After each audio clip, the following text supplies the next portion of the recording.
ನಟನಟನಾದಂತಹ ಸಂಗೊಳ್ಳಿ ರಾಯಣ್ಣನ ಏಕಜ್ಞೇಯ ಪಾತ್ರ.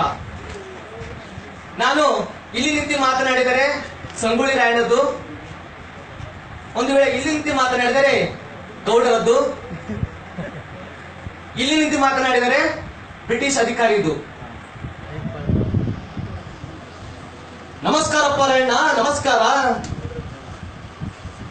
ಇದೇನ್ರಿ ಗೌಡ, ಊರಿಗೆ ದೊಡ್ಡವ್ರು ನೀವು ನನ್ನ ನಮಸ್ಕಾರ ಮಾಡೋದಾ?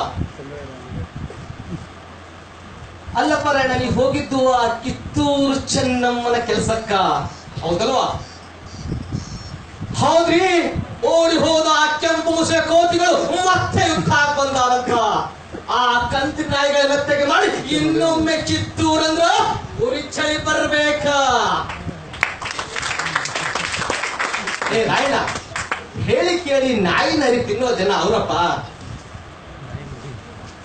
ಗೌಡ, ನಾಯಿ ನರಿ ತಿನ್ನುವ ಜನ ಅವರಾದ್ರ ಅವರನ್ನ ತಿಂದು ದಕ್ಕಿಸಿಕೊಳ್ಳುವ ಜನ ನಾವದಿವಿ ನೋಡಿ. ಮತ್ತ ಆ ಹಂದಿ ತಿನ್ನುವ ಜನರ ಆಸೆಗಾಗಿ ನೀವು ತಿಂದತ್ತ ಚುಚ್ಚಲ್ ಕಾಟಗಿರಿ ಮಾಡಿದ್ರಿ.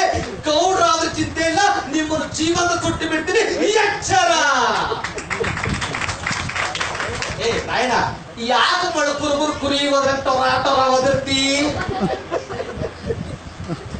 ಗೌಡ್ರ, ಈ ಮಳ್ಳು ಕುರುಬ ಕೈಪ ಕಮ್ಮಗಳನ್ನು ಬಿಟ್ಟು ಕತ್ತಿ ಕಟೋರಿಗಳನ್ನು ನಿಂತಿರುವಾಗ ನಿಮ್ಮ ಮನೆಯಲ್ಲಿ ಹುಟ್ಟಿದ ತಾಯಿಯನ್ನೇ ಮರ್ತಿದ್ದ ಅಂತ ಹೇಳಾಕ ನಾಚಿಕೆ ಅದು ಬರ್ತಾರೆ ನಿಮ್ಮ ಜನ್ಮಕ್ಕ. ಏ ರಾಯಣ್ಣ, ನಮಗೆ ಯಾಕೆ ಬೇಕು ಈ ಕನ್ನಡದ ಬಗ್ಗೆ ಇಷ್ಟೊಂದು ಕಾಳಜಿ? ಗೌಡ್ರ, ಬಿಸಿ ಅನ್ನದ ಮ್ಯಾಗ ತುಪ್ಪ ತಿನ್ನೋ ನಿಮ್ಮಂತ ಜನಕ್ಕೆ ಏನ್ ಗೊತ್ತಾಗ್ಬೇಕ್ರಿ ಈ ಕನ್ನಡದ ಹಿರಿಮೆ ಗರಿಮೆನ? Thank you Layanna, thank you. ಹಿಂದಿನ ಯುದ್ಧದಲ್ಲಿ ಗೆದ್ದಿರಂತ ಬಾಲ ಬಾಲ ಚೌಕಿ ನಿಂದಿದ್ದೀರಬೇಕು. ಬಾಯಿ ಮುಚ್ಚು ಕೆಂಪು ಮುಸುರೆ ಕೋತಿಗೆ, ಗೆಲುವಾದಾಗ ಸೊಕ್ಕಿನಿಂದ ಮೆಲ್ಲುವ ಕುಲವಲ್ಲ ಈ ಕನ್ನಡಿಗರದು. ರಣರಂಗದಲ್ಲಿ ಇಂಥ ಮಾತಿನಿಂದ ನಿಂದಿಸಿದರೆ ನಿನ್ನ ನಾಲಿಗೆ ಕೊಯ್ದು ಚೆನ್ನಮ್ಮ ಪಾದ ಕಲ್ಪಿಸುತ್ತಿದ್ದೆ. ಏ ಲಾಯಣ್ಣ, ನೀ ಚಟ್ಟ ಮೇಲೆ ಕಿತ್ತೂರು ಚೋಟಂತರವಾಗಲು ಸಾಧ್ಯವೇ ಇಲ್ಲ.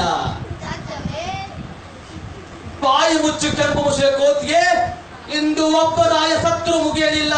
ಮುಂದೆ ಮನೆ ಮನೆಗೂ ರಾಯಂತ ಮಕ್ಕಳು ಹುಟ್ಟಿ ನಿನ್ನನ್ನು ಬಗ್ಗು ಬೆಳೆಸಿ ಓಡುವ ಬಂದೇ ಬರುತ್ತೆ, ಲಕ್ಷದಲ್ಲಿಟ್ಟಿರು. ಜೈ ಕನ್ನಡಾಂಬೆ.